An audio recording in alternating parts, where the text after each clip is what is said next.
December 13th, 1943, 09:27 hours, 12,000 feet above the Assam Valley, British India. Second Lieutenant Dwight Kellerman looked down through the scratched plexiglass canopy of his P-40 Warhawk and realized he had made a catastrophic mistake.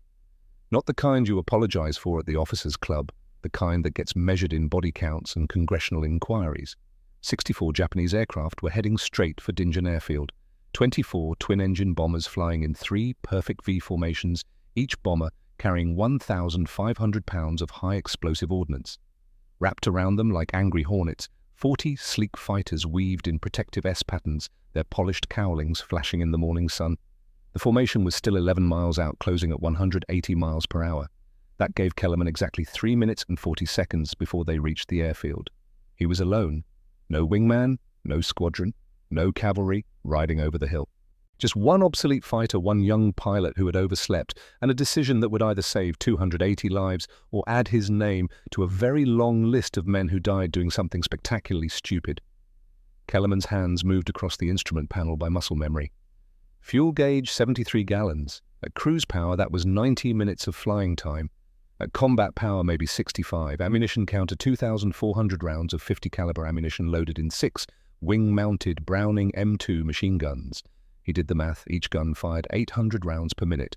All 6 guns together threw 4,800 rounds downrange every 60 seconds. That was 80 rounds per second. His 2 400-round combat load would last exactly 30 seconds of continuous fire. But 30 seconds of sustained fire would melt the gun barrels, overheat the receivers, turn the wing guns into useless scrap metal. Practical firing time in combat bursts 12 to 15 seconds total. Maybe 6 good attack passes if he was surgical about trigger discipline. 12 seconds to stop 64 enemy aircraft. The math was not encouraging. 8 weeks earlier, on October 25th, the Japanese had perfected a brutal tactic over northeast India. Show up at first light when the airfields were still waking up, catch the transports on the ground, burn everything that could not scramble fast enough to matter. At Chabua Airfield, 90 miles north, they had executed it with surgical precision. 47 C-47 transport planes destroyed before their engines even started. 112 men killed, mechanics, loadmasters, wounded soldiers waiting for evacuation. Most of them never heard the bombers until the first 500-pound bomb detonated in the fuel dump. This morning, Dinjan was next on the list. Below Kellerman's left wing, 14 C-47 Skytrains sat parked in 2 neat rows beside the main runway. Each transport carried 20 wounded American soldiers, men who had survived Japanese artillery in the Hukaung Valley, men who had beaten malaria, dysentery, and jungle rot, men who had clawed their way through hell itself to reach this airfield, only to find themselves strapped into aluminum coffins, waiting for bombs they could not see coming. 280 lives. 280 men going home. 280 families waiting for telegrams that would say, arrived safely, instead of regret to inform. Beyond the transports sat the reason Dinjan mattered.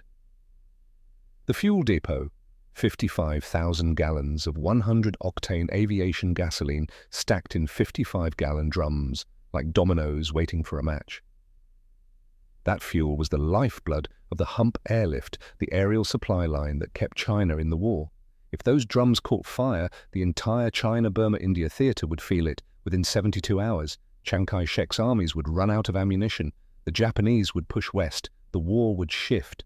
Standing between all of that and 64 enemy aircraft was one 23-year-old pilot from Dayton, Ohio, who had committed the unforgivable sin of sleeping through his alarm. Kellerman had not planned to be the hero this morning. He had planned to sleep until 800, eat a hot breakfast for once, maybe write a letter to his father back at the Wright brothers' factory.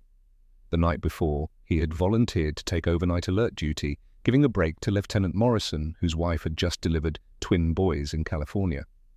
Morrison had shown everyone the telegram 4 times. Seemed like the decent thing to do. Let the new father get some rest.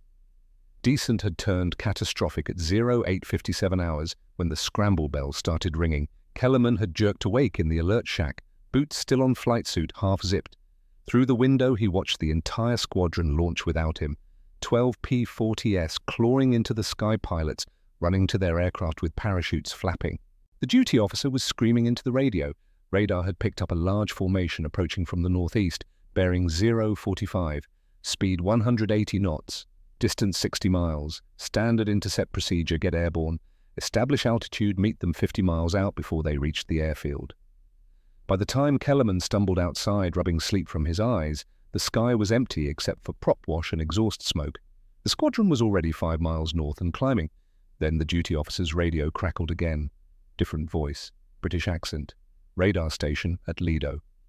Dinjan Tower, be advised, second formation detected bearing 090, distance 40 miles, altitude 9,000, speed 180 knots. Count 20 plus bombers, 40 plus escorts. First formation was a feint. Repeat, first formation was a feint. The duty officer went white, grabbed the radio. All war dog flights, new vector 090 bandits, inbound from due east, authenticate December. Static. Then a voice crackling with distance and frustration. War dog lead copies. We're 70 miles north, Buster fuel state. Minimum 38 minutes to return and engage. Authenticate December Delta 13. 38 minutes. The bombers would hit their target in 12, drop their ordnance, turn for home, be gone in 20. By the time the squadron arrived, Dinjan would be a smoking crater and those 14 transports would be burning funeral pyres. The duty officer looked at Kellerman, then looked at the flight line. 1P-40E Warhawk sat alone on the hard stand, fueled and armed. Tail number 227, nose, art, painted in fading yellow letters, Iron Maiden. Lieutenant, that's your bird. She's the only aircraft on the ground with fuel and ammunition. Kellerman stared at Iron Maiden. She was not much to look at. A P-40E-1 of the older variants built in early 1942, back when the Army Air Forces still believed the Warhawk could dogfight Zeros on equal terms. 2 years of combat experience had taught them otherwise. The P-40 was heavy, sluggish in turns, outdated. She topped out at 362 miles per hour in level flight and struggled to climb past 25,000 feet. But she was tough. The Allison 5-171039 liquid-cooled engine could absorb punishment that would kill lighter fighters. The airframe was built like a tank, and those 650 caliber Browning M2 machine guns could shred anything they hit, if you could get close enough to hit it. The crew chief was already waiting by the wing, Master Sergeant Wallace McBride, 45 years old, born in Glasgow, Scotland, immigrated to New York in 1922, spent 23 years keeping aircraft alive despite the best efforts of young pilots to destroy them. His face was weathered leather. His hands were scarred from hot metal and sharp edges. His voice carried the thick rumble of Scotland, even after 2 decades in America. Laddie McBride said, his tone flat as concrete. Your squadron went north chasing ghosts. Radar just confirmed the real formation coming from the east. 24 Sally bombers, 40 Oscar escorts. They'll be overhead in 12 minutes. Kellerman stared at him. 12 minutes? Aye. And you're the only aircraft on the flight line with fuel and ammunition. 73 gallons in the tanks. 2,400 rounds in the guns. Coolant's topped. Oil pressure's good. She'll fly. McBride paused. Whether you should is a different question entirely. Kellerman walked around Iron Maiden, running his hand along the battered fuselage. She had history. 3 previous pilots, all dead. Lieutenant Harris, killed over Mitkina in April. Captain Rodriguez, shot down in June. Lieutenant Chen burned to death when his P-40 caught fire on takeoff in August. The ground crews called her cursed. The superstitious ones refused to work on her. McBride didn't believe in curses. He believed in maintenance schedules and proper pre-flight checks. Iron Maiden flew because he kept her flying. The pilots died because war kills pilots. That was the math. Army Air Force's doctrine is very clear on this, laddie, McBride said, climbing up on the wing to check the ammunition feed one last time. Don't engage if you're outnumbered more than 5-1. You'll be outnumbered 64-1. Nobody will court-martial you for shadowing them and radioing their position. That's the smart play. Kellerman looked past McBride toward the flight line. Through the open cargo doors of the nearest C-47, he could see medics loading wounded men on stretchers. Men with bandaged heads, men missing arms, men missing legs, men who had already given everything the war could take and were just trying to make it home to families who were counting days until the telegram arrived. How long until the squadron gets back? Kellerman asked. Minimum 38 minutes if they turn around right now and run full combat power. More likely 42 if they want any fuel left to engage. Kellerman did the math. The bombers would reach Dinjan in 12 minutes, drop their bombs, 36 500-pound bombs and 72 100-pound incendiaries. The The transports would burn, the fuel depot would detonate, the airfield would cease to exist, the bombers would turn for home by minute 18, the squadron would arrive at minute 42 to find wreckage and bodies. Unless someone slowed the bombers down, unless someone broke their formation, unless someone made them think twice about pressing the attack, unless someone did something monumentally stupid in the next 3 minutes. Kellerman pulled himself into the cockpit. The seat was still warm from the morning sun. The leather was cracked and patched. The instrument panel was a mix of original gauges and field replacements. Some needles stuck, some didn't work at all. But the ones that mattered, airspeed, altitude, fuel, oil, pressure, coolant, temperature, those worked. McBride leaned into the cockpit, his weathered face serious. "Laddie, I've been keeping aircraft flying since before you were born. I've seen brave pilots and I've seen stupid pilots. The brave ones sometimes come back. The stupid ones never do." He paused. "You're about to do something stupid. I can see it in your eyes. So I'm going to ask you one question and I want an honest answer. Why?" Kellerman looked at the C-47s, looked at the wounded men, looked at the fuel depot that kept China in the war, looked at the sky where 64 enemy aircraft were closing at 3 miles per minute. "Because if I don't, 280 men die. And I'm the only one here who can do something about it." McBride stared at him for a long moment. Then he nodded once. "Aye, that's the right answer. Not the smart answer, but the right one." He stepped back from the cockpit. "Fuel's at 73 gallons, gives you 90 minutes at cruise 65 at combat power. Ammunition's 2,400 rounds, use it in bursts, or you'll cook the guns. Coolant and oil are topped. Engine's been running rough, but she'll hold together if you don't abuse her too badly." McBride paused. His voice dropped. "One more thing. 6 months ago I installed something on Iron Maiden. Not exactly regulation, not exactly approved by the engineering manuals." He pointed to a small red-painted valve near the base of the instrument panel. "Emergency coolant injection system. If the engine's dying from overheat and you're out of options, pull that valve. It'll inject hydraulic fluid directly into the coolant system. Might buy you 90 seconds of extra engine life." "Hydraulic fluid?" "Aye, same system that powers your landing gear and flaps. You pull that valve, you lose hydraulic pressure permanently. No landing gear, no flaps. You'll be doing a belly landing when you get home, if you get home." Beatty and Kellerman stared at the red valve. "So I can save the engine or land safely?" "Not both.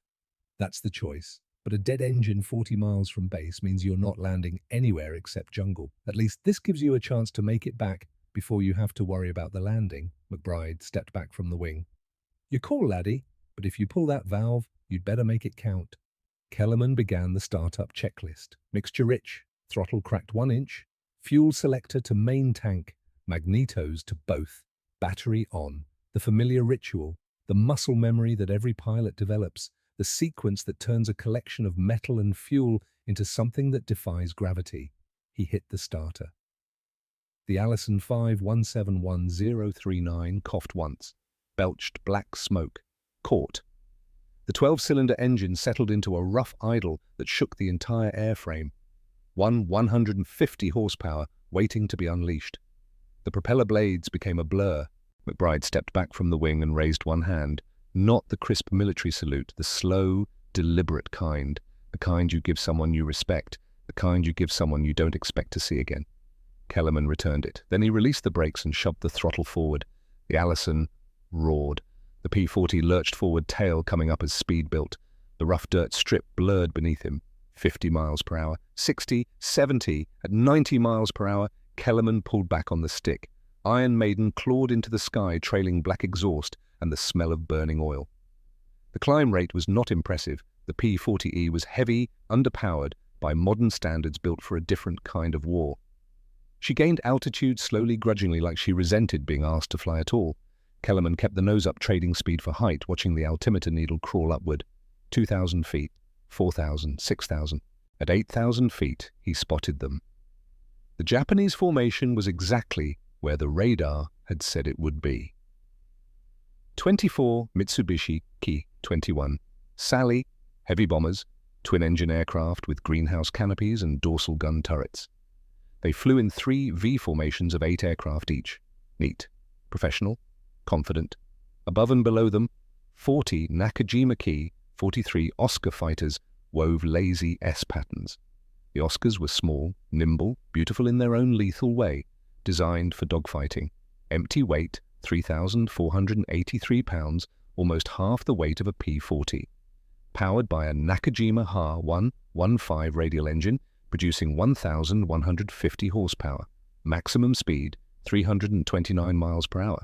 They could turn inside anything the Americans flew, could sustain 6.5 G-turns without the wings tearing off, could outmaneuver, outturn, outclimb almost any Allied fighter in a dogfight. In a turning fight, an Oscar would shred a P-40 in 30 seconds. Kellerman had no intention of turning with them. The P-40E Warhawk weighed 6,200 pounds, empty 8,400 pounds, loaded for combat. Same horsepower as the Oscar, but 78% heavier. That weight was a curse in a dogfight.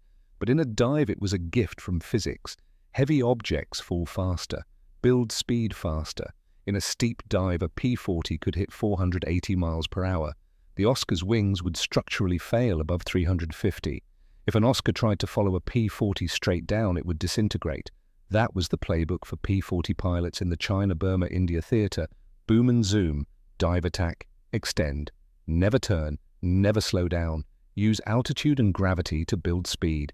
Hit hard and get out before the enemy could react. The problem was that playbook assumed you had a squadron. 8 or 12 fighters working together, taking turns diving through the formation, keeping the enemy off balance, covering each other's exits. Kellerman had himself 1 pass, maybe 2 if the enemy was slow to react.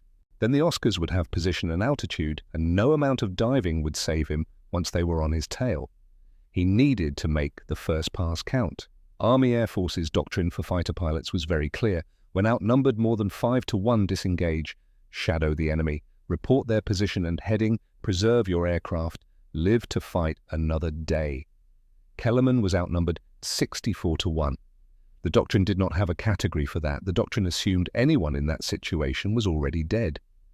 He thought about McBride's salute, thought about the 14 C-47s sitting on the ground like ducks in a shooting gallery, thought about his father, who had spent 33 years building engines at the Wright brothers factory in Dayton, who had taught Kellerman that machines only fail when the men operating them quit first. Kellerman pushed the throttle to the firewall and pulled back on the stick. The Allison engine howled. The airspeed bled off as the nose came up.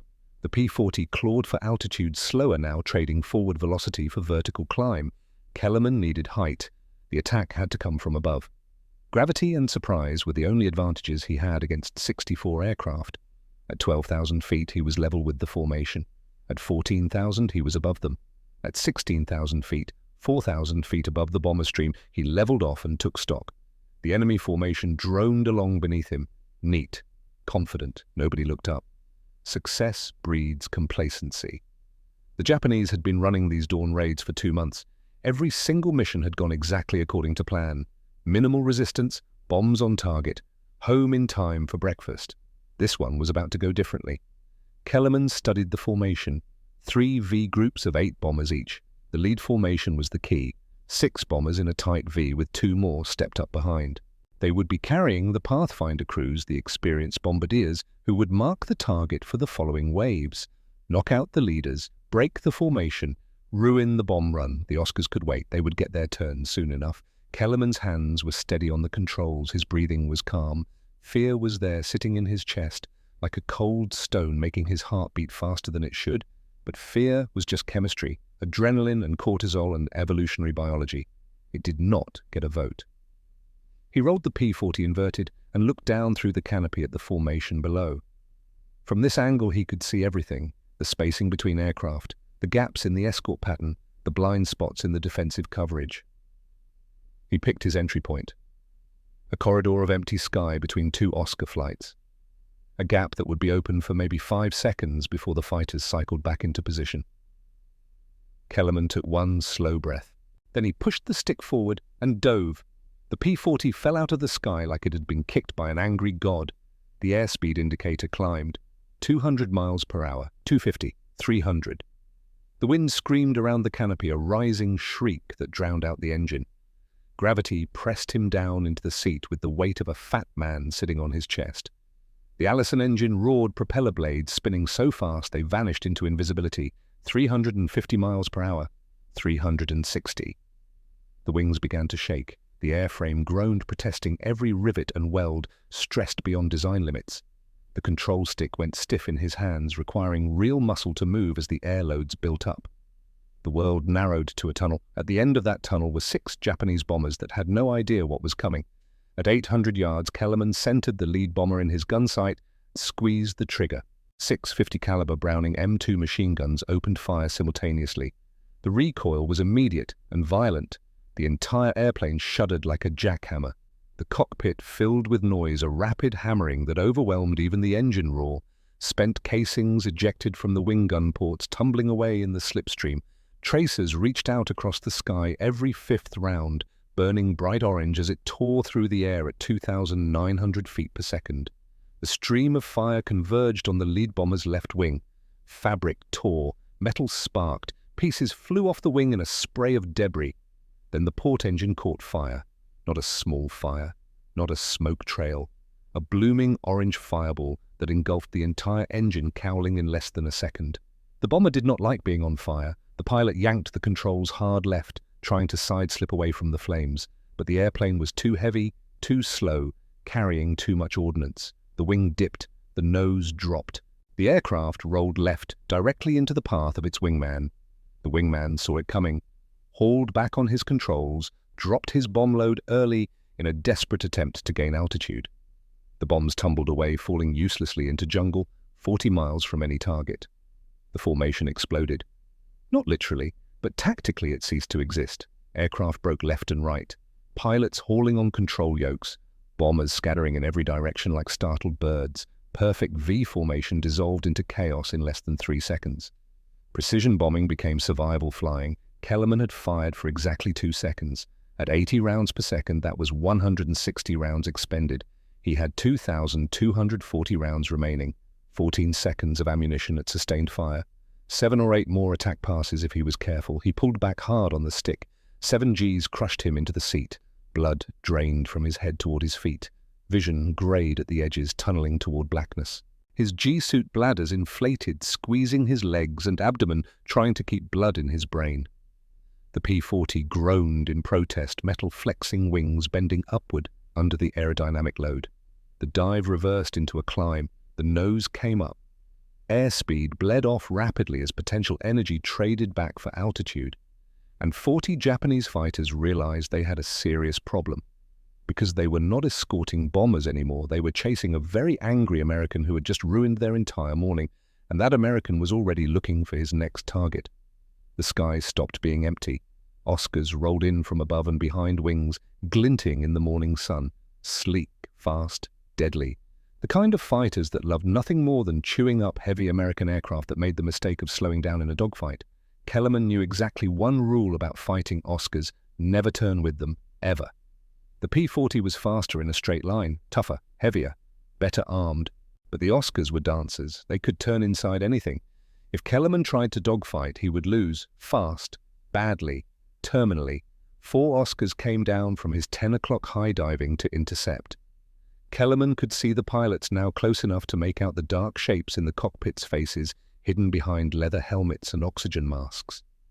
He rolled left, snapped the nose up 30 degrees, and fired a 1-second burst, 20 rounds downrange. The tracers went wide, missing by 50 feet. He was not trying to hit them. He was trying to make them react. They reacted. The lead Oscar broke hard, right wingman following automatically. Textbook defensive split. Get out of the line of fire. Regroup.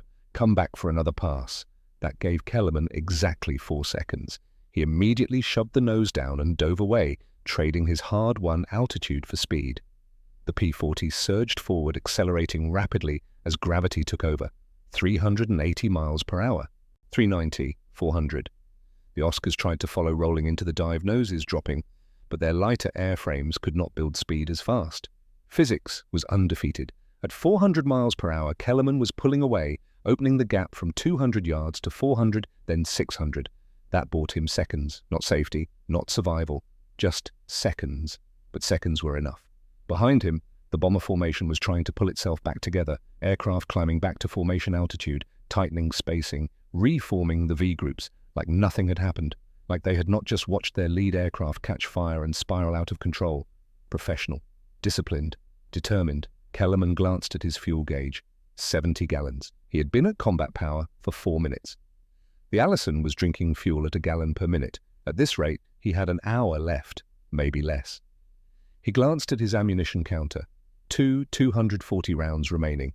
Still 11 seconds of sustained fire if he used it all in one burst. But that would cook the gun barrels. Better to use it in controlled 2-second bursts.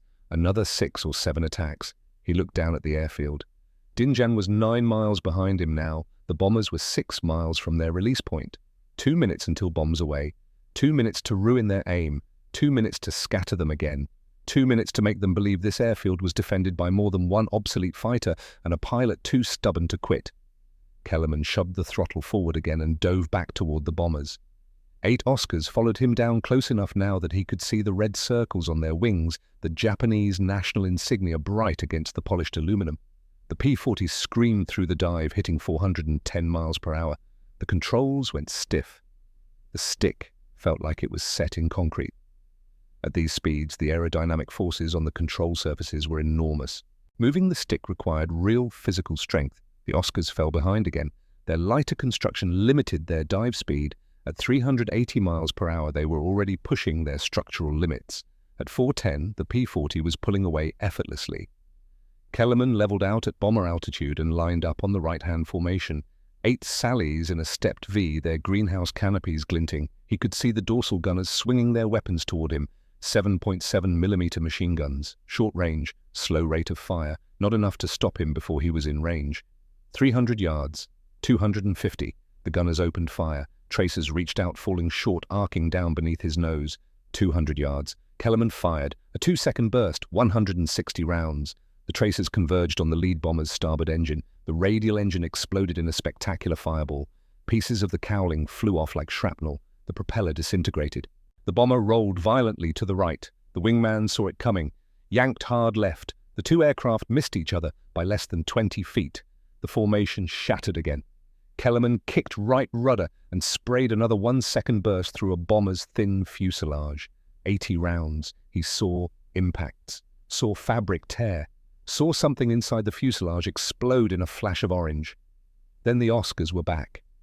Tracers snapped past his canopy so close he could hear them over the engine noise. Sharp cracks, supersonic bullets displacing air. He felt impacts, dull thuds against the fuselage behind him, more rounds punching through the thin aluminum skin.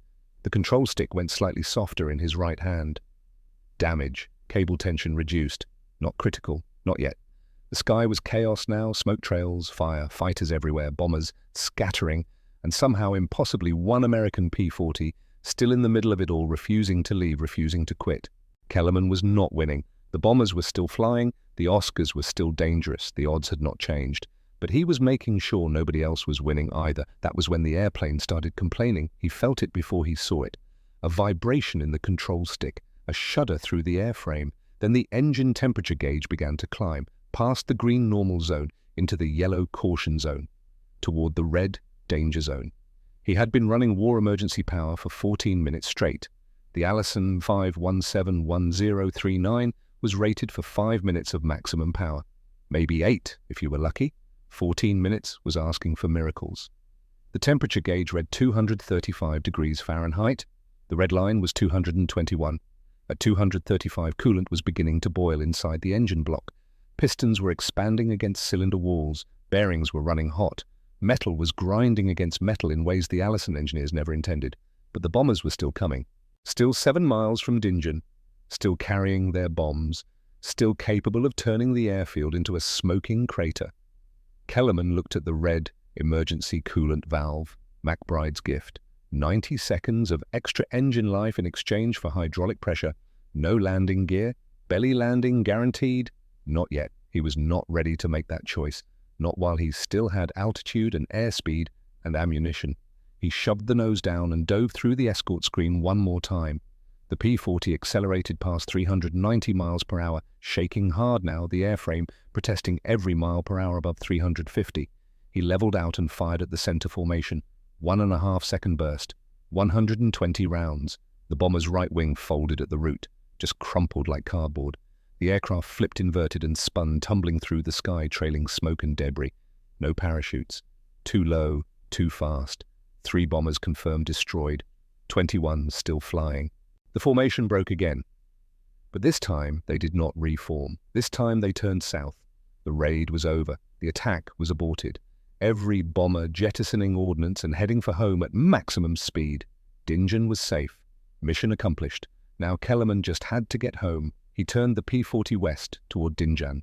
The airfield was visible now, a brown scar in the jungle, 40 miles away. At 160 miles per hour, that was 15 minutes of flying time. Behind him, the engine temperature gauge climbed past 240 degrees. The needle crept toward 250. Kellerman looked at the red valve again. Not yet. The P-40 kept flying. The engine kept running, grinding metal, boiling coolant, destroying itself one revolution at a time. 40 miles to go, 15 minutes. The engine had maybe 5 minutes left before it seized. The math was not encouraging, but quitting was not on the checklist. The engine fire did not care that the mission was over. Kellerman smelled it first. Burning metal, burning coolant. That sweet, sickly odor of ethylene glycol vaporizing at temperatures it was never designed to reach. Then smoke crept into the cockpit, thin at first, just wisps curling up from behind the instrument panel. Then thicker, enough to sting his eyes. The Allison Fire 1710 was running on borrowed time, and it knew it. Oil pressure dropped to 18 pounds per square inch, then 15, then 12. The engine was supposed to seize at 10. Every second it kept running past that threshold was a minor miracle or a major malfunction, depending on how you looked at it. The propeller began to shudder unevenly, like it was deciding whether today was the day it simply stopped caring and fell off. Airspeed bled away. 180 miles per hour, 170, 160. The jungle below looked very patient, very permanent. The kind of place where airplanes went to become aluminum skeletons covered in vines. 6 Oscars followed him, circling above like sharks that had already decided desert could wait. They were not attacking anymore, just watching, waiting for the inevitable. 1 Oscar slid in close, so close Kellerman could see the pilot's face through the canopy. Young, maybe younger than Kellerman, dark eyes behind goggles, leather helmet, oxygen mask. The Japanese pilot pointed downward with one gloved hand. The gesture was unmistakable. Land, bail out, surrender, live. Kellerman ignored him and kept flying. The pilot held position for another 10 seconds, then peeled away, rejoining his formation. They climbed to 8,000 feet and held station, following Kellerman like mourners at a funeral that had not happened yet. 35 miles to Dinjan. At 150 miles per hour, that was 14 minutes of flight time. The engine had maybe 4 minutes left before it seized completely. The math was not encouraging. Then the cockpit filled with smoke, not from the engine this time. From behind the instrument panel, electrical fire, wiring insulation burning, another thing Kellerman did not need, added to his list of immediate problems. His eyes burned, his throat closed. Breathing became a choice between smoke inhalation and hypoxia. He slid the canopy open 6 inches and the wind ripped the smoke out in a violent stream. It also nearly ripped his head off. At 150 miles per hour, the slipstream was a physical force trying to peel his helmet back. Kellerman cranked the canopy open another foot and let the wind do its work. The smoke cleared. Cold air blasted into the cockpit. His eyes watered. But he could see again. He could breathe. 30 miles to go. Oil pressure at 10 pounds per square inch. Temperature gauge long gone melted into slag. The engine vibrating like a washing machine, trying to shake itself apart. At 4,000 feet, something snapped. Not in the engine, in the airframe. The right aileron went limp, just stopped responding. Kellerman felt it through the control stick, that sudden absence of resistance, like pushing on a door that was no longer there. The P-40 rolled hard right and pitched down. Kellerman pulled back on the stick. Nothing happened.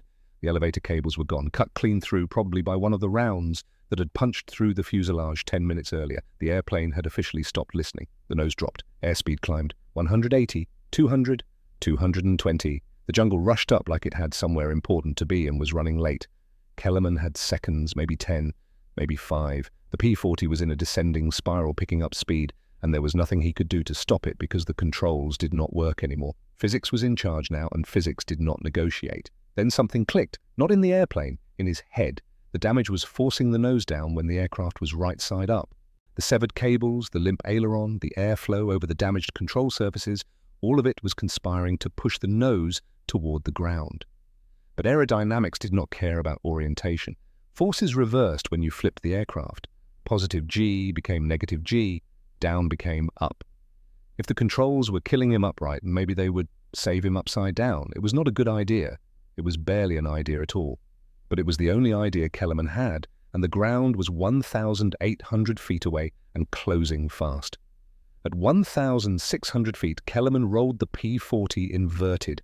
Negative G slammed him into the shoulder straps. Blood rushed to his head.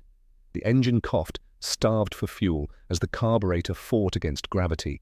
Then somehow it caught again and kept running. And just like that, the nose came up. Not much, not enough to climb, but enough to slow the descent. The P-40 was flying upside down at 140 miles per hour, losing altitude at 800 feet per minute instead of 2,000. Kellerman hung in the strap's vision, already tunneling red from the blood pressure in his head. This was not sustainable. The human body was not designed to fly inverted for more than a few seconds. Blood pooled in the brain, vision degraded, consciousness became optional, but right side up, the airplane dove into the ground. Upside down it flew, badly, barely. But it flew, so Kellerman did the only thing that made sense. He kept flipping. Inverted for 8 seconds, climb slightly, or at least descend less, then roll upright for 6 seconds to let fuel feed the engine and let blood drain from his head. Then inverted again, over and over. It was lunatic. It was desperate. It was working. The Oscars above watched this performance for 30 seconds. Then, as if by unspoken agreement, they turned away and headed south. Whatever that American was doing, they wanted no part of it.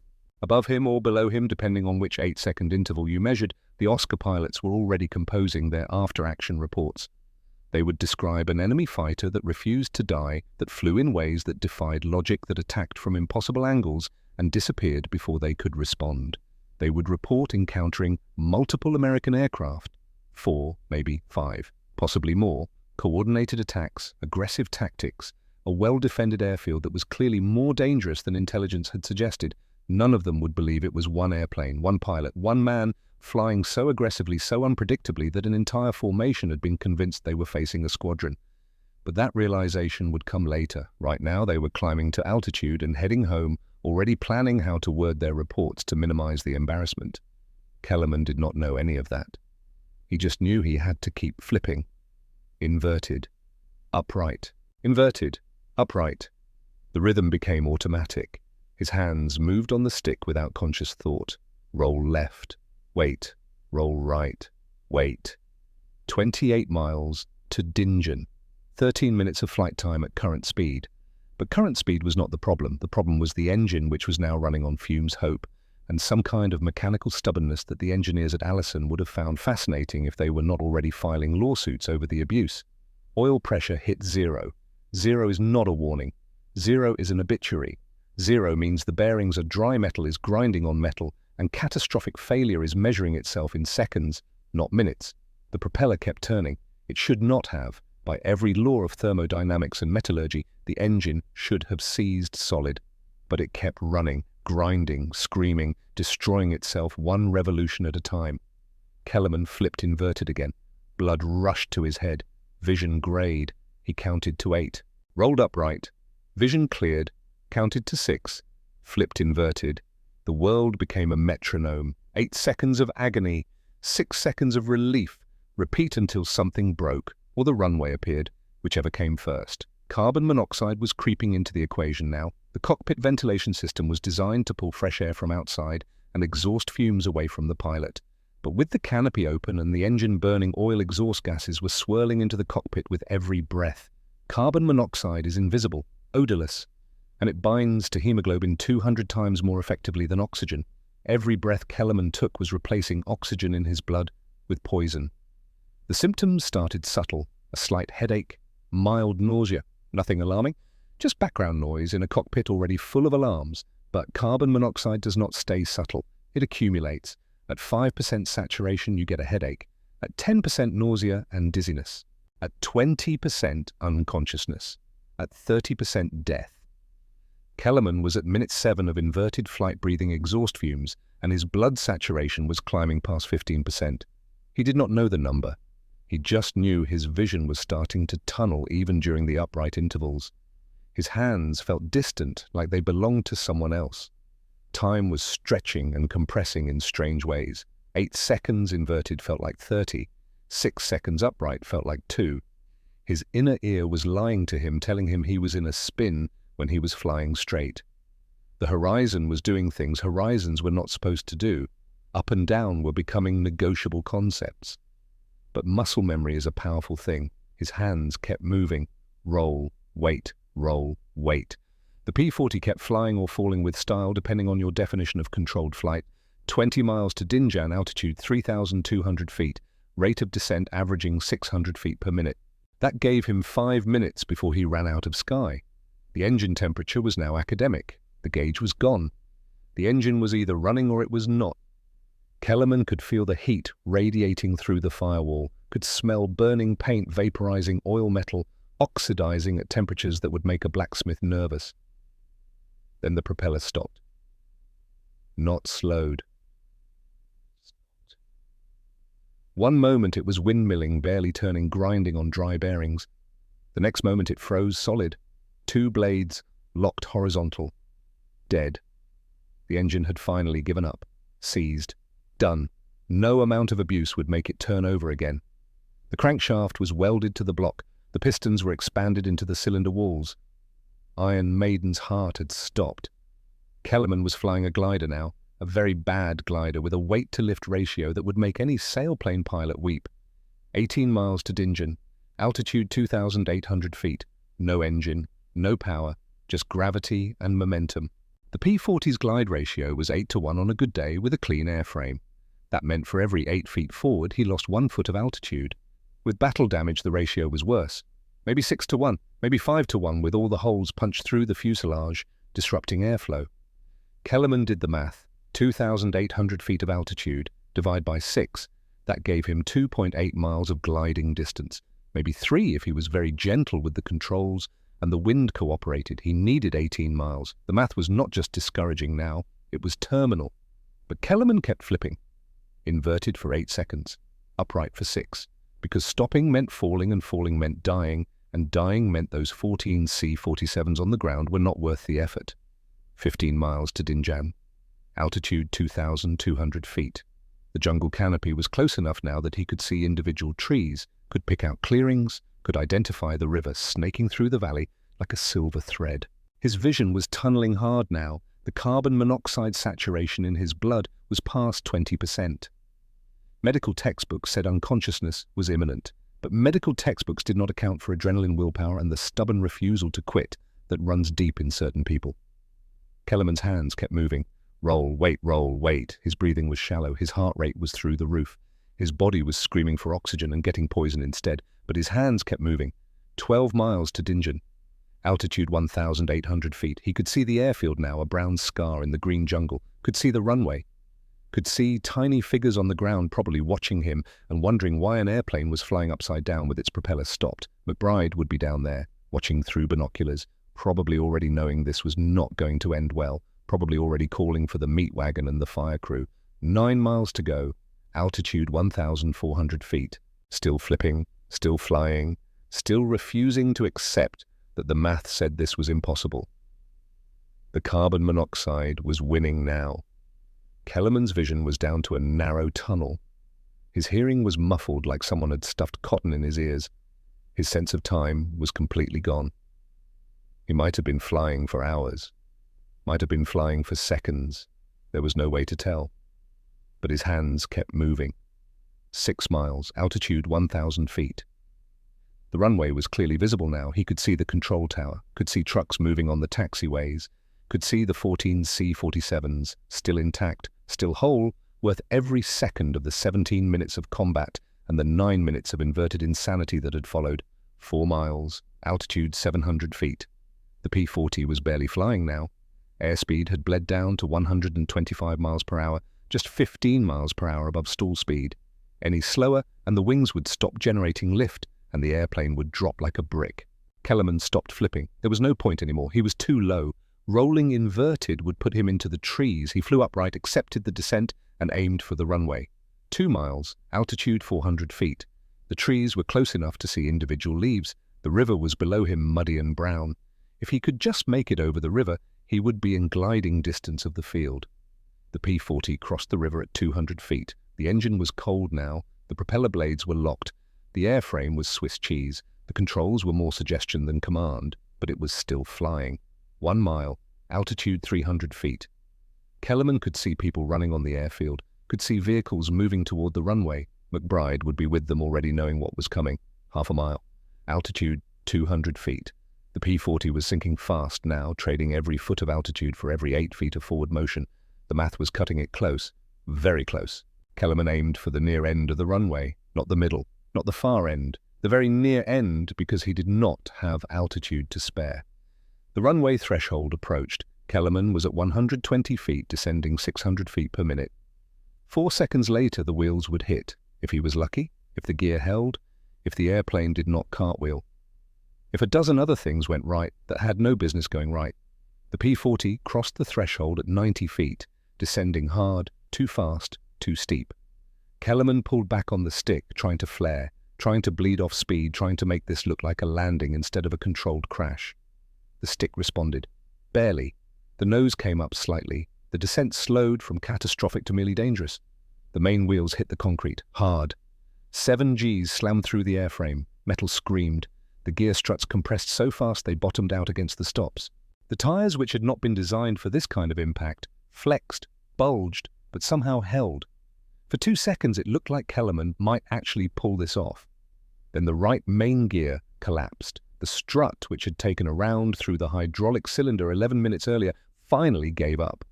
The leg folded sideways. The right wing dropped. The wingtip struck the concrete in a shower of sparks. The P-40 spun, yawed hard right. The tail came around. The airplane was traveling backward at 60 miles per hour, scraping metal, throwing sparks, leaving a 200-foot scar across the runway. Then it stopped. Silence. Just the sound of wind. The creak of stressed metal. The drip of fluids onto hot concrete. Kellerman did not move. He hung in the straps, head down, vision grey, breath shallow. The carbon monoxide saturation in his blood was 38%. Medical science said he should have been unconscious 10 minutes ago. Should have been dead 5 minutes ago. But Kellerman was still breathing, still conscious, still alive. He reached up with hands that did not quite belong to him and unbuckled the harness. The straps released. He stood up on the seat legs, shaking, and climbed out onto the wing. His legs gave out immediately. He fell. Did not even try to catch himself. Master Sergeant Wallace McBride caught him before gravity could finish the job. Strong hands under the arms, a Scottish accent saying something Kellerman could not quite hear through the ringing in his ears. The ground crew arrived. Someone grabbed his other arm. Someone else was yelling for a medic. Kellerman did not hear most of it. His ears rang. The world felt slow, distant, like he was watching it through thick glass. He looked back at Iron Maiden, at what was left of her. The engine cowling was peeled back like a banana. The engine itself was a ruin, pistons seized, crankshaft warped, coolant and oil everywhere. The Allison 5-1710 had not just failed. It had sacrificed itself with enthusiasm. The fuselage looked like someone had gone at it with a hole punch. 16 rounds through the body, 11 more in the wings, control cables cut clean through. 1 round had missed Kellerman's head by 3 inches. The seat back had a hole in it that would have been a headrest if Kellerman had been sitting 2 inches farther back. The right wing was crumpled where it had struck the runway. The landing gear was pretzel. The propeller blades were bent. The tail wheel was gone entirely. Iron Maiden would never fly again. Kellerman nodded at the wreck like it had personally apologized to him. Fair enough. She had gotten him home. That was all anyone could ask. McBride's voice cut through the fog. "Laddie, can you hear me?" Kellerman nodded. "Did any bombs hit the field?" Kellerman shook his head. "The transports." "Safe," Kellerman managed. His voice sounded strange, distant. "All safe." McBride looked at him for a long moment. Then he looked at the wreck, then back at Kellerman. "You just flew 40 miles on a dead engine upside down with no controls and landed without killing yourself." "Mostly landed," Kellerman corrected. "Aye, mostly." The medics arrived with a stretcher. Kellerman waved them off. I can walk. He could not walk. His legs folded after 2 steps. The medics caught him and laid him on the stretcher anyway. As they carried him toward the ambulance, Kellerman looked up at the sky. Clear, blue, empty. The Japanese were gone. The airfield was intact. The C-47s were still parked in neat rows, untouched. Mission accomplished. He closed his eyes and let the darkness take him. Not death, just exhaustion. His body finally cashing the check his willpower had been writing for the last 26 minutes. Behind him, McBride stood by the wreck of Iron Maiden, one hand on the torn metal, and whispered something in Gaelic that translated roughly to a prayer for machines that give more than they should and pilots too stubborn to quit. Kellerman woke up 3 days later in a hospital tent that smelled like disinfectant and canvas. His head felt like someone had filled it with wet concrete. His throat was raw. Every breath tasted like copper and ash. The light hurt. Sound hurt. Existing hurt. A medical officer sat beside the cot reading a chart with the kind of expression doctors reserve for patients who should be in the morgue. Captain Richard Howell, 42 years old, Philadelphia Medical College, 20 years of practice. He had seen men survive impossible things before, but this was different. He looked up when Kellerman's eyes opened. "Welcome back, Lieutenant. You've been unconscious for 68 hours. Kellerman tried to speak. His voice came out as a rasp that barely qualified as language. The transports, not where am I or what happened or am I going to die, just the transports. Howell had seen enough wounded men to recognize what mattered to them. Still there, all 14. Not a single bomb touched Dinjan. Your crew chief said you can see them from here if you can sit up. Kellerman tried, failed. His body had different opinions about vertical.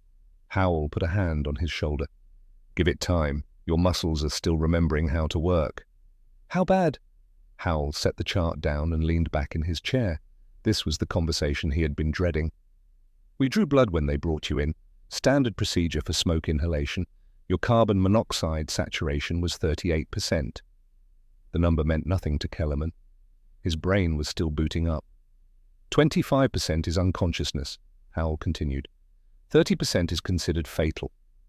You flew for at least 9 minutes past the threshold, where medical science says the human brain shuts down. Then you landed an airplane with no engine-severed control cables and blood oxygen levels that should have killed you in your seat. Howell picked up the chart again, stared at it like it was lying to him. I wrote it all down. Nobody's going to believe it. Half of me doesn't believe it, and I took the blood myself, but I wrote it down. Kellerman's vision was starting to focus. He could see the tent canvas, could see medical equipment, could see other cots with other wounded men, most of them unconscious, or staring at nothing. Did we get them? He asked. The bombers bowed. Intelligence counted 3 confirmed destroyed, the rest scattered and aborted. The formation never reformed. Howell paused. You want to know the interesting part? Kellerman waited. The Japanese filed after-action reports. We intercepted radio traffic before they could encode it properly. Their pilots reported encountering 4 to 5 American fighters conducting coordinated diving attacks from multiple vectors. Kellerman blinked. His brain was still moving slowly. 4 or 5? They thought you were a squadron. 1 P-40 attacking so fast from so many angles they couldn't count you. They logged it as a coordinated defensive operation. Howell almost smiled. Japanese command bought it completely, issued new tactical directives for all operations in the Assam sector. Double escort strength, higher altitude approach, avoid areas with aggressive fighter patrols. They pushed back all planned attacks on Dinjan and surrounding airfields by 6 weeks minimum. 6 weeks. That meant the hump airlift would run uninterrupted through the critical supply period. China would hold, the theater would stabilize, hundreds of missions, thousands of tons of supplies, all because 64 enemy aircraft had convinced themselves they were facing a squadron instead of 1 beat-up P-40 that refused to die. Get some rest, Howell said, standing. General Stilwell wants to see you when you're vertical, and Lieutenant... He paused at the tent flap. What you did up there, that wasn't courage. Courage is being afraid and doing it anyway. What you did was something else, something I don't have a word for, but I'm glad you're on our side. Kellerman slept. When he woke the second time, the concrete in his head had downgraded to wet sand. Progress. Master Sergeant Wallace McBride sat in the chair Howell had vacated, thermos of coffee in his hands, staring at nothing with the 1,000-yard look of a man who had watched too many pilots not come back. "Laddie," McBride said quietly, "you awake for real this time? How bad is she?" McBride knew immediately what she meant. He had been dreading this conversation. "Total loss." Chief Inspector looked her over, took measurements, counted damage. He pulled a folded paper from his pocket, the official damage assessment. 16 bullet holes in the fuselage, 11 in the wings, 7.62 mm and 12.7 mm rounds, aileron control cables severed, elevator cables 80% cut through, oil system breached in 3 places, coolant system completely destroyed, crankshaft warped 0.8 inches out of true, pistons welded to cylinder walls from thermal expansion. He stopped, took a breath. The landing gear hydraulic cylinder had a round through it. That's why the right strut collapsed. The propeller took a hit from ground strike. One blade's bent 30 degrees. The airframe's stressed beyond all repair limits. Metal fatigue cracks in the wing spars. Fuselage buckled from the spin. "Can you fix her?" McBride was quiet for a long moment. When he spoke, his voice carried the weight of 20 years keeping airplanes alive. Sun Iron Maiden flew 40 miles with 0 oil pressure. 0. The engine should have seized solid in 90 seconds. It ran for 9 minutes. She flew with coolant temperatures that would melt aluminum. She flew inverted when the controls were cut. She landed on one gear leg and didn't cartwheel. He unfolded the paper, showed Kellerman the bottom line. Disposition beyond economical repair. Recommend salvage for parts. She gave you everything she had and then borrowed from tomorrow to give you more. But there's nothing left to give. The last flight killed her. McBride refolded the paper carefully. "I wrote the final entry in her logbook. Tail number 227, Iron Maiden. Gave her life for 280 men.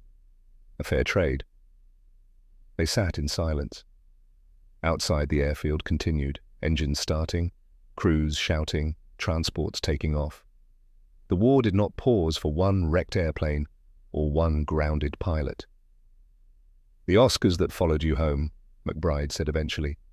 "The ones that watched you flip all the way back. Tower observer said one of them waggled his wings before the formation turned south. What's that mean? Respect, probably. Salute. Even the enemy recognizes the extraordinary when they see it." McBride poured coffee into a tin cup, handed it to Kellerman. "You did something up there that's going to be talked about for a very long time. One airplane, 64 enemies. You made them think you were a squadron.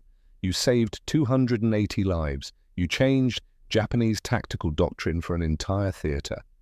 He paused. "And you broke every rule in the book doing it. Will I fly again?" "Aye. Medical says another week grounded. Carbon monoxide damage needs to heal, but you'll fly." McBride stood. "General's coming tomorrow at 1000. You'll want to be standing for that. Polish your boots." He's a stickler. Kellerman stood the next morning. His legs felt like they belonged to someone else, but they held. A nurse had found him a clean uniform. The brass was polished. He looked like an officer instead of a medical casualty. Lieutenant General Joseph Stilwell arrived at exactly 1000 hours, 60 years old. Commander of all American forces in the China-Burma-India theater. Known as Vinegar Joe for his disposition and his complete inability to tolerate incompetence. He walked into the hospital tent like he owned the ground it sat on. Kellerman saluted. His arm shook slightly, but it went up straight. Stilwell returned it crisply. Then he looked at Kellerman the way a mechanic looks at an engine that shouldn't run but does anyway. Cataloguing, assessing, understanding. "At ease, Lieutenant." Kellerman dropped the salute, but remained standing. Stilwell pulled a small leather box from his pocket. "I read the after-action reports. Yours, your crew chiefs, the tower controllers, the British radar station, even pulled the radio intercepts from the Japanese formation." He opened the box. Inside was a silver star, the bronze and enamel ribbon catching the morning light. The official citation uses words like gallantry, extraordinary heroism, conspicuous, disregard for personal safety. Standard medal language makes it sound like you followed some kind of doctrine. He lifted the medal out. "But we both know you didn't follow doctrine. Doctrine says disengage when outnumbered 5-1. You were outnumbered 64-1. Doctrine says preserve the aircraft. You destroyed it. Doctrine says survive to fight another day. You fought past the point where survival was likely." Stilwell pinned the medal to Kellerman's chest. The weight of it was surprisingly heavy. "What you did was not by the book. It was against the book. You saw a job that needed doing, and you did it. No backup, no plan, just one decision followed by 17 minutes of violence and 9 minutes of flying that defies aeronautical engineering. He stepped back. The Army Air Forces thanks you. The 280 men on those C-47s thank you. Chiang Kai-shek's army thanks you, though they'll never know your name. I thank you. Stilwell's expression didn't soften, but something in his eyes changed. Now I'm going to ask you something, and I want the truth. What were you thinking when you decided to attack? Kellerman thought about it. The question deserved honesty. I wasn't thinking about attacking, sir. I was thinking about what would happen if I didn't. 14 transports, 280 wounded men, the fuel depot, the Hump airlift, all of it gone if those bombers got through. He paused. I was thinking I was the only one who could stop them, so I had to try. Stilwell nodded slowly. That's the right answer, not the heroic answer, the right one. He turned toward the tent entrance, then stopped. You're grounded for 1 week. Medical orders non-negotiable. After that, you're back on the flight line. We need pilots who understand that duty doesn't calculate odds. He paused again. One more thing. Japanese command delayed all raids on Assam sector airfields for 6 weeks, minimum. Intelligence intercepts show they're retooling their entire operational approach. More escorts, higher altitude, avoid engagement with what they believe are well-coordinated defensive fighter patrols. He almost smiled. It looked uncomfortable on his face. They think Dinjan has significant air defense capabilities, multiple squadrons, aggressive tactics. Their intelligence officers are probably getting screamed at right now for missing it in their pre-mission assessments. Sir, it was 1 airplane. They don't know that, and we're not going to tell them. Stilwell's smile vanished. Sometimes the most effective weapon is the enemy's imagination. You gave them a nightmare, Lieutenant. Let them keep it. Dismissed. He left. McBride, who had been standing at attention in the corner, walked over after the general's jeep drove away. Congratulations, laddie. You're a certified war hero now. I just flew the airplane. Aye. Upside down, with no engine, for 9 minutes, after fighting 64 aircraft by yourself. McBride handed him a piece of paper. This came through intelligence this morning. Thought you'd want to see it. Kellerman unfolded it. Typed transcript, radio intercept. Japanese transmission from December 13th, translated and declassified for tactical use. Intercepted transmission. 5th Air Division Source Major. Nakamura Hideaki Formation. Commander, time. 10:15 hours. December 13th, 1943. Mission to Dinjan Airfield, aborted due to unexpected enemy resistance. Formation encountered aggressive multi-aircraft defensive tactics, employing diving attacks from superior altitude. Estimate 4 to 5 enemy fighters, possibly more. Coordinated operations suggest well-trained, squadron-level defense. 3 bombers lost to accurate gunnery. Formation discipline compromised, unable to achieve bombing objectives. Recommend future operations require doubled escort strength and revised tactical approach. Dinjan defense is significantly more robust than intelligence indicated. Below it, a second intercept. Personal diary entry from a Japanese pilot recovered months later when he was killed in action over Imphal. The translation was rougher, more human. December 13th. The American at Dinjan haunts me. We thought there were many aircraft. The attacks came from everywhere. Above, behind, below. Never the same angle twice. Sato swears he saw the same airplane upside down, then right side up, then upside down again. Our eyes must have been lying. But when I close my eyes, I still see it. One fighter, just one, refusing to die, refusing to leave. Command says we faced a squadron. I think we faced something worse. A single pilot who would not quit. I do not want to fly over Dinjan again. Kellerman read both documents twice. Then he folded them carefully and handed them back to McBride. They really thought there were more. Mate, you attacked so fast from so many directions they couldn't track you. Human brain can't process chaos like that. They saw what they expected to see. Multiple aircraft, not one lunatic in a beat-up P-40, breaking every rule of engagement ever written. McBride tucked the papers away. Intelligence wants to keep this quiet. Let the Japanese keep thinking Dinjan's got a full fighter wing. Strategic deception without firing a shot. The week of medical rest became 8 days. Kellerman spent it sleeping, eating food that tasted like cardboard, and relearning how to walk without his vision tunneling. The carbon monoxide had done damage. His endurance was shot. 20 yards left him winded, The doctors said it would heal, give it time. The body repairs itself. On the 9th day, Kellerman returned to the flight line. A new P-40 was waiting. Tail number 304. No nose art, no nickname, just fresh olive drab paint and the clean smell of an aircraft that had never seen combat. McBride was there running final pre-flight checks. He looked up when Kellerman approached. "She's all yours, laddie. Full fuel, full ammo. Everything works like it's supposed to. Try not to break this one in the first 17 minutes. Kellerman climbed into the cockpit. The seat felt right. The controls felt familiar. The instrument panel was intact, all gauges where they belonged, all needles pointing at safe numbers. It was not Iron Maiden, but it would fly. He flew 95 more combat missions over the next 18 months. Bomber escorts over Burma, ground attack missions in support of British Indian forces, fighter sweeps hunting Japanese reconnaissance aircraft. He shot down 4 more enemy fighters, bringing his total to 7, ace status. The kind of numbers that got mentioned in Stars and Stripes. He never flew another mission, like December 13th, 1943. Nothing else required flying inverted for 9 minutes. Nothing else involved landing with a dead engine and severed controls. Nothing else pitted one aircraft against 64. But every mission, every takeoff, every landing, he carried the weight of it. The 14 C-47s, the 280 wounded soldiers who made it home, the Japanese formation that scattered because one pilot decided impossible odds were just another problem to solve. The war ended in August 1945. Japan surrendered. Kellerman rotated stateside in October. He was 25 years old. 7 aerial victories, Silver Star, Distinguished Flying Cross, Air Medal with 3 oak leaf clusters, the kind of record that opened doors. He stayed in the Army Air Forces. The service needed experienced combat pilots to train the next generation. He made captain in 1946, major in 1950. The Army Air Forces became the United States Air Force in 1947, and Kellerman went with it. He flew desks after that, training commands, safety inspection boards, administrative assignments that kept him in uniform.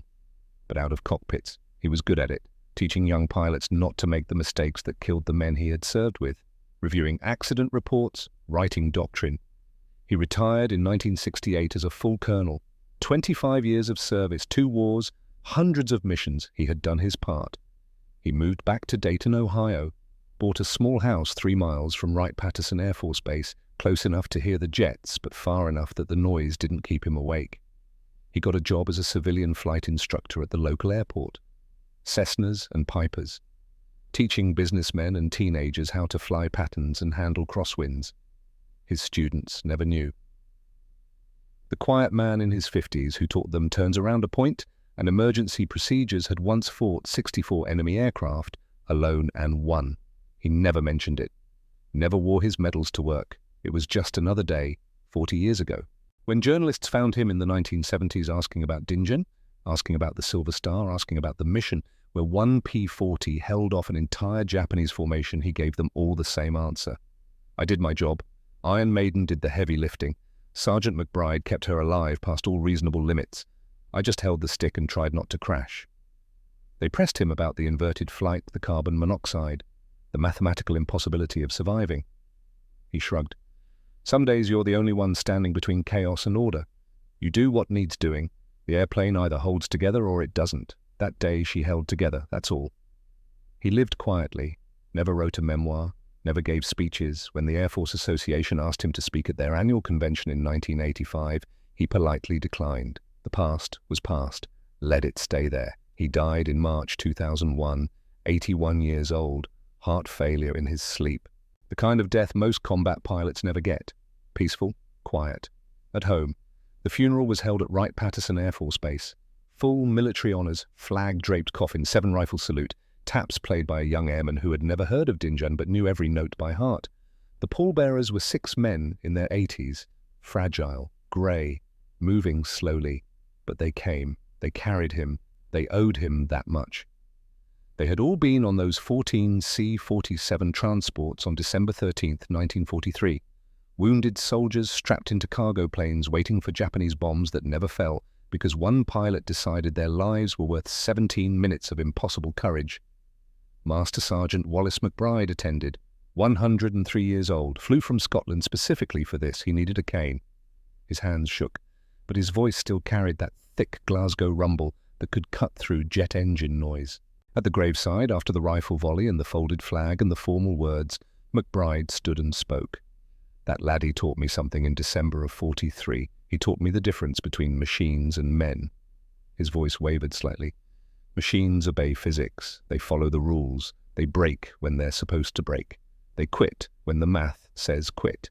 Men are different. Men obey something higher: duty, honor, love, the stubborn refusal to abandon the people counting on you. McBride looked at the coffin. Iron Maiden flew 40 miles with no oil, no coolant, temperatures that should have turned her engine into slag. She flew inverted. She landed on one gear. She did impossible things because the man flying her needed impossible things done. And when it was over, when she'd given everything and borrowed from tomorrow, she quit. But not before. Never before the job was done. He paused, gathered himself. Dwight Kellerman looked at 64 enemy aircraft and decided 280 American soldiers mattered more than his own life. He flew past unconsciousness, past reason, past the point where survival was likely, and he brought them home. All of them. Not a single bomb fell on Dinjan that day. Not one. McBride's voice broke. I've kept aircraft flying for 40 years, fixed thousands of problems, saved hundreds of pilots, but I never saw anything like what happened that day. One man, one machine, one decision that changed everything. He stepped back. Rest easy, laddie. The job's done. You can quit now. They buried Colonel Dwight Kellerman in the Veterans Cemetery at Wright-Patterson, Section 7, Row 12, Plot 47. The headstone is simple grey granite. Name, rank, dates of service. Below that one line, silver star. December 13th, 1943. Dinjan. Nothing else. No quote, no embellishment. Just the facts. The story should end there. Clean, complete. Hero, buried with honors. But stories don't end when bodies go in the ground. They end when the last person who remembers stops telling it. In 2018, 75 years after Dinjan, a Japanese veteran named Sato Hiroshi attended a reconciliation ceremony in Tokyo. He was 94 years old, thin, frail, but his memory was sharp. An American historian was there collecting oral histories for a documentary on the Burma campaign. He asked Sato about his experiences, the missions he remembered. Sato was quiet for a long time. Then he spoke in careful, precise English. There was one mission, December 1943. We were supposed to bomb an American airfield called Dinjan. We had 24 bombers, 40 fighters, 64 aircraft total. We thought it would be easy. Intelligence said minimal defenses. We thought we would drop our bombs and be home for lunch. He stopped, looked at his hands. They were shaking slightly. But there was an American. We thought there were many Americans, many fighters. They attacked, from above, from below, from behind. Never the same angle twice. Our formation broke apart. We could not count them. Our commander reported 4 or 5 enemy aircraft, maybe more. Sato looked up. His eyes were wet. But I saw him. I counted. It was one airplane, just one. One pilot who would not stop, would not run, would not die. He attacked us for 17 minutes. 17 minutes of violence. We turned back. We did not drop our bombs. We told our commanders it was too dangerous. They believed us.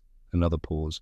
We changed our entire strategy because of one man, one airplane. We delayed operations for weeks, increased escorts, revised tactics, all because one American made us believe we were facing an army. The historian asked gently, "Did you ever learn his name?" "No. I tried to find out after the war, but I never knew." Sato's voice dropped. "I want to say, thank you. He taught me that courage is not about numbers or advantage. It is about refusing to quit when quitting makes sense. He was the bravest enemy I ever faced. I hope he survived the war. I hope he lived a long life. He earned it." The historian told him. Dwight Kellerman died 2001. Sato bowed his head and was silent for a long moment. Then he said quietly, "Tell his family I remember. Tell them he was not just brave, he was extraordinary, and I will carry the memory of what he did until the day I die." That conversation was recorded, archived, added to the historical record at the National World War II Museum. One more voice confirming what happened on December 13th, 1943. One P-40 Warhawk, one pilot, 64 enemy aircraft that turned around and never came back. 280 American soldiers who lived because one man decided their lives mattered more than his own. The math said it was impossible. The doctrine said disengage. Common sense said run. Duty said, "Hold the line." Dwight Kellerman held the line. Iron Maiden gave everything she had. Wallace McBride kept the engine alive past all engineering limits. Together they proved that impossible is just another problem waiting for someone stubborn enough to solve it. 80 years later, we remember, not because it makes sense, not because it fits into doctrine, not because it should have worked. We remember because it did work. Because one man looked at impossible odds and said no. No to retreat, no to surrender, no to the ending that was supposed to happen. December 13th, 1943, 09:27 hours, 12,000 feet above Assam Valley. One decision that saved hundreds of lives and changed the course of a war. The story doesn't end with medals or graves or ceremonies. It ends with this. Somewhere in America there are families who exist because their grandfather was on a C-47 transport at Dinjan on December 13th, 1943. Children who were born because their father made it home from Burma. Grandchildren who will never know they owe their existence to 17 minutes of impossible courage. They will never know Dwight Kellerman's name. They will never visit his grave. They will never understand that their entire family tree exists because one pilot decided to attack instead of retreat. But they exist, and that is enough. That is the victory that matters, not the medals, not the recognition, not the records or the citations or the after-action reports, the lives that continued, the families that grew, the futures that unfolded because one man held the line when the math said to run. If this story moved you, share it. Not for glory, not for recognition, but to remember that heroism is not about being unafraid. It is about being terrified and doing the right thing anyway. Share it so the next generation understands that duty does not calculate odds. Duty does not count enemies. Duty asks one question, what needs to be done, and then it does the work. December 13th, 1943, 1 P-40, 1 pilot. Impossible odds. Dwight Kellerman looked at those odds and said, "Not today." Iron Maiden flew past her limits and said, "Not yet." Wallace McBride kept the engine alive and said, "Not while I'm breathing." Together they said no to the ending that was supposed to happen. And 280 American soldiers said thank you by living the lives they almost lost. That is the story. That is the legacy. That is why we remember. Not because it was easy, because it was impossible, and someone did it anyway.